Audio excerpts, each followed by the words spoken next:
Varicose veins కి సరైన చికిత్స కోసం సంప్రదించండి ఎవిస్ హాస్పిటల్. నమస్తే విజయ పెద్దన గారు. నమస్తే ఉషా. ఈగో ఉన్న మగవారు వాళ్ళు మాట్లాడే మాట తీరు అసలు ఏ విధంగా ఉండే అవకాశం ఉంటుంది అంటారు? అంటే మనం చాలా సందర్భాల్లో చూస్తూ ఉంటుంటాం, ఎక్కువ ఈగో ఉన్నప్పుడు డిస్టర్బెన్సెస్ చాలా ఎక్కువగా క్రియేట్ అవుతుంటాయి. అది కూడా రిలేషన్షిప్లో అయితే ఆ డామినెన్స్ ఎక్కడో కనిపిస్తూ ఉంటుంది.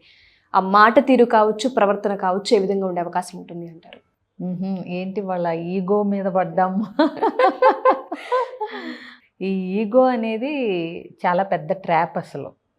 కానీ ఎక్కువ మంది మగవాళ్ళల్లో ఈగో ఉన్నప్పుడు వాళ్ళు తరచుగా జనరల్గా అంటే ఇక బాగా నేను అనేది ఇక ఫుల్ ఈగోయిస్టిక్, అంటే మొత్తం నరాల్లో ఈగో నిండిపోయిన వాళ్ళు ఉంటే కనుక వాళ్ళ మాట తీరులో కొన్ని పదాలు అనుకోకుండా ఎక్కువగా దొర్లుతూ ఉంటాయి.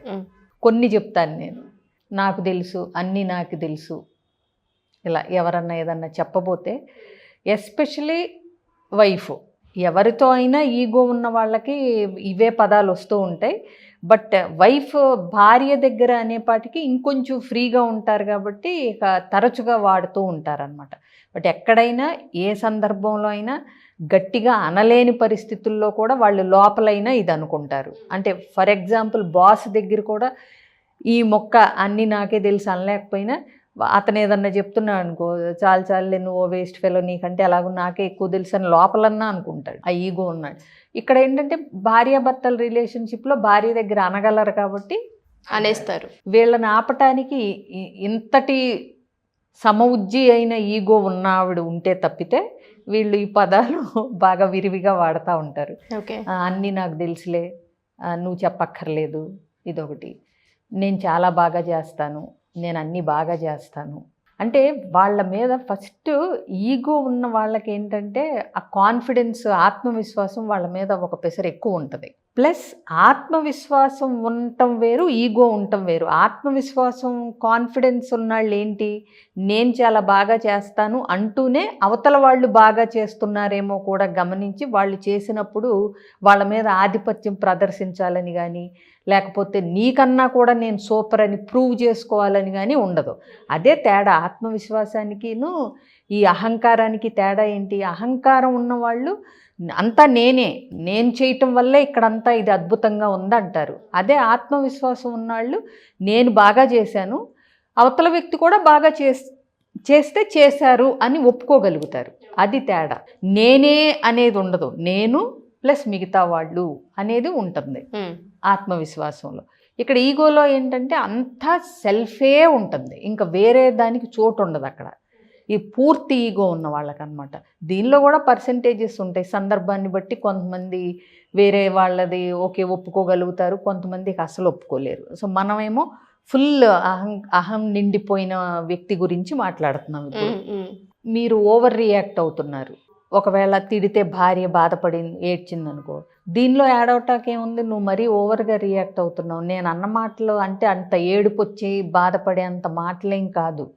కాబట్టి ప్రతిదానికి యాడ్ అవటం మానేసి అనేదే ఉంటుంది తప్పితే, ఓకే అదే మాట నిన్నెవరన్నా అంటే నీకు ఏడుపు రాకపోవచ్చు, కానీ నువ్వు అన్న మాటలకు అవతల వ్యక్తికి ఏడుపు వచ్చినప్పుడు అట్లీస్ట్ వాళ్ళ ఫీలింగ్స్కి ఆ రెస్పెక్ట్ ఇవ్వటం అనేది, ఆ ఎంపతి అనేది, అవతల వాళ్ళ స్థానంలో నిలబడి ఆలోచించటం అనేది, అరే నేను అన్న మాటకు బాధపడుతుందనే ఒక ఎమోషన్ కానీ వీళ్ళకి ఏమీ ఉండదు. అనవసరంగా ఏడుస్తున్నావు, నువ్వు చేసిన పనికి నేను అంటాం కరెక్ట్, బట్ నేను అన్నందుకు నువ్వు అనేది కరెక్ట్ కాదు, అవసరం లేదు, ఓవర్గా రియాక్ట్ అవుతున్నావు. సో నువ్వు మరీ టూ సెన్సిటివ్గా ఉన్నావు, కొంచెం ప్రాక్టికల్గా ఉండు. జనరల్గా వాళ్ళకి అనిపిస్తూ ఉంటుంది అన్నమాట. అట్లా నాకెవరూ అవసరం లేదు అంటే నేను అన్నీ సూపర్గానే చేసుకోగలను, నాకు హెల్ప్ చేయాల్సిన అవసరం పరిస్థితి నేను తెచ్చుకోను, నేనే ఫుల్ అంటే ఈ పరిస్థితికి ఏం చెయ్యాలో అన్నీ తెలుసుకుని నేర్చుకుని నేనే బాగా చేసుకోగలను, కాబట్టి నాకు ఎవరితో అవసరం లేదు. మీకు అర్థం కాదు, ఎవరన్నా ఏదన్నా అది కాదు ఇలా కాదు ఇలా కాదన్నారంటే మీకు అర్థం కాదులేండి, దీన్ని నేను బాగా స్టడీ చేశాను కదా, ఇది ఇలా చేస్తే మీరు చెప్పినట్టు చేస్తే వర్కౌట్ అవ్వదు, మీకు అర్థం కాదు అది. నేను ఎంత రీసెర్చ్ చేసి దాని గురించి అంత ఇది చేశాక ఈ మాట అంటున్నాను. సో ఇక దీని గురించి మీరు మాట్లాడక్కర్లేదు, ఇది మీకు అర్థం కాదు, వదిలేయండి, నేను చేస్తాను. ఇంకొకటి నేను అసలు ఎప్పుడూ తప్పులు చేయను. అసలు నేను ఒకటి ఏదన్నా చేశానంటే దాని గురించి బాగా స్టడీ చేసి దాని యొక్క లోటుపాట్లు ఏంటో తెలుసుకుని లోతుల్లోకి వెళ్ళి దాన్ని గురించి అంచనా వేశాకే నేను ఏ పనైనా చేస్తాను. నేను అసలు తప్పులే చేయను. ఇది అంటారు కానీ వాళ్ళే ఎక్కువ తప్పులు చేస్తారు. ఎందుకంటే ఎప్పుడైతే మితిమీరిన అహం ఉంటుందో, నాకు ఎదురు లేదు, నాకెవరో చెప్పక్కర్లేదు, నాకెవరో అవసరం లేదు, నేను అన్నీ సూపర్గా చేస్తాను అన్నప్పుడు ఏమవుతుందంటే చాలా విషయాలు తెలియకుండా ఓవర్లుక్ చేస్తారు. అతి విశ్వాసంతో, అతి ఆత్మవిశ్వాసంతో కొన్ని విషయాలు పట్టించుకోరు, లేదా వాళ్ళ మీద వాళ్ళకి మితిమీరిన ఆ కాన్ఫిడెన్స్ వల్ల కొన్ని ఓవర్లుక్ అయిపోతూ ఉంటాయి. ప్రవర్తన శైలి ఏ విధంగా ఉండే అవకాశం ఉంటుంది అంటారంటే మాట తీరు మనం చూస్తున్నాం. కొన్నిసార్లు మనం బాడీ లాంగ్వేజ్ అని చెప్తూ ఉంటుంటారు. మీరు చాలాసార్లు అన్నారు, మనం ఏం మాట్లాడతామో ఇంపాక్ట్ అవుతుందో తెలియదు కానీ మన బాడీ లాంగ్వేజ్ మాత్రం చాలా మాట్లాడుతుంది అని. అదే విధంగా ఉండే అవకాశం ఉంటుంది అంటే అది ఆబ్వియస్గా వచ్చే మాటలు బట్టి మీకు అర్థం కాదు, మీరు చెప్పక్కర్లేదు, నేను అన్నీ బాగా చేస్తాను అంటే రెక్లెస్గా ఉన్నట్టుగా ఆ మాట తీరుతో పాటు ఆ బాడీ లాంగ్వేజ్ కూడా ఉంటే అది ఇంకా ఘోరం, అది ఇంకా ఎక్కువ ఇంపాక్ట్ చూపిస్తుంది. ఎందుకు మనం చాలాసార్లు చెప్పాం, మాటల కంటే బాడీ ఎక్స్ప్రెషన్స్కే ఎక్కువ కనెక్ట్ అవుతారు, ఇంపాక్ట్ అవుతారు.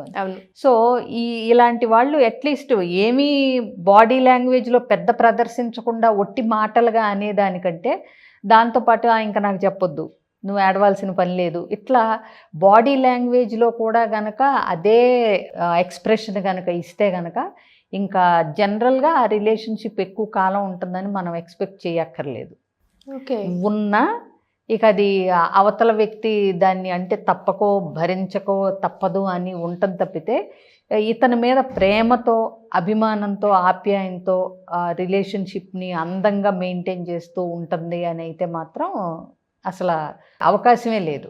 సో కాబట్టి వీళ్ళ బాడీ లాంగ్వేజ్ కూడా గనక వాళ్ళ మాట తీరు ఎంత అహంతో నిండి ఉంటుందో అలా ఉంటే గనక కాన్సిక్వెన్సెస్ చాలా అంటే నెగిటివ్గా ఉంటాయి. ఆవిడకి కోపింగ్ స్కిల్స్, మేనేజింగ్ స్కిల్స్ ఉంటే గనక అది ఓకే. అంటే ఆవిడ యాక్సెప్ట్ చేయగలిగింది అనుకోండి, ఇతనింతే అహంకారం, అహం ఎక్కువ, సో మనం ఈ చెవితో విని ఈ చెవితో వదిలేయాలి, అన్నీ పట్టించుకుంటే నడవదు అని అనుకుందనుకోండి, పెద్ద ప్రాబ్లం ఉండదు. యాక్చువల్గా అప్పుడు వైఫ్ బాగా నచ్చుతుంది వాళ్ళకి, ఆ లోపల ఆవిడ అభిప్రాయం ఏంటనేది ఈయనకు అనవసరం. అప్పుడు వాళ్ళు ఇంటే చాలు, తర్వాత అది పాటించారా లేదా కూడా వీళ్ళు పెద్ద పట్టించుకోరు. సో అందుకని వాళ్ళకి చాలా మేనేజింగ్ స్కిల్స్ ఉండాలి. వాళ్ళకు కూడా అంటే ప్రతి మాటకి ఫీల్ అయిపోయి ఎదురు తిరిగి లేకపోతే సమాధానం చెప్పాలి, ఇతన్ని ఒప్పించాలి అనుకుంటే మాత్రం ఇక యుద్ధాలే అవుతూ ఉంటాయి. సో కాబట్టి ఎక్స్ప్రెషన్లో కూడా వీళ్ళవి కొంచెం ఇదిగానే ఉంటాయి. అంటే అట్లీస్ట్ చేతులు అవి కాకపోయినా ఆ మొహంలో అంటే చిరాకు కానీ, నువ్వు చెప్పక్కర్లేదు నాకు తెలుసు అంటాం కానీ, అవి కొంచెం దురుసుగా ఉండే అవకాశాలకే ఎక్కువ ఉంటాయి.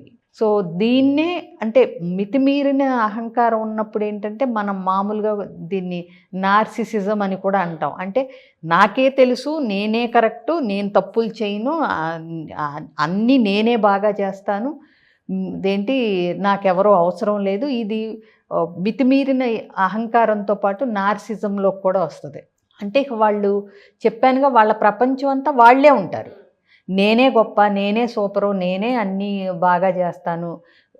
వీటితో ఇది ఉంటే ఒక రకం, వీటితో పాటు మిగతా వాళ్ళందరినీ అంటే చులకనగా చూడటం, వాళ్ళందరూ దేనికి పనికిమాలిన వాళ్ళు అన్నట్టు, పనికిరాని వాళ్ళు అన్నట్టు అంత డామినెన్స్ ఉంటుంది. నిజంగా గనక ఒక పర్సన్ హైలీ ఈగోయిస్టిక్ పర్సన్ ఉంటే కనుక వాళ్ళని భరించటం చాలా కష్టం.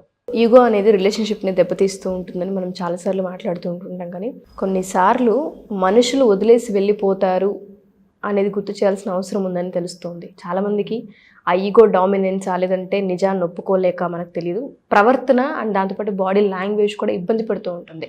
మీరు ఇందాక ఒక వర్డ్ యూస్ చేశారు, వాళ్ళ ఎమోషన్ ఆపుకోలేక ఏడుస్తూ ఉంటే చాలామంది ఆ ఏడుపును కూడా మాట్లాడుతూ ఉంటుంటారు. ఏ విధంగా అంటే నా ముందు ఏడవద్దు, ఆ యాటిట్యూడ్, ఆ ఈగో అనేది ఇంకొంచెం దిగజారుస్తుందేమో వాళ్ళని అనిపిస్తూ ఉంటుంది. ఎగ్జాక్ట్లీ, మెయిన్ అవతల వాళ్ళ ఫీలింగ్కి వాల్యూ ఇవ్వరు.